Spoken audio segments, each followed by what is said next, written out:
கர்த்தருக்கு ஸ்தோத்திரம். இன்றைய வசனம். தேவன் தாமே இன்றைய வசனத்தை கொண்டு உங்களை வழிநடத்துவாராக, ஆசீர்வதிப்பாராக. ஆமென்.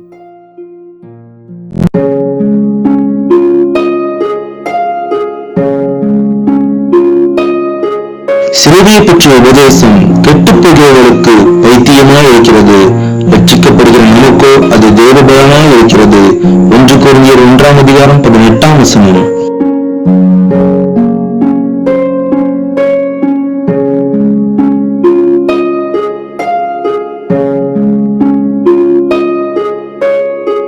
For the message of the cross is foolishness to those who are perishing, but to us who are being saved it is the power of God.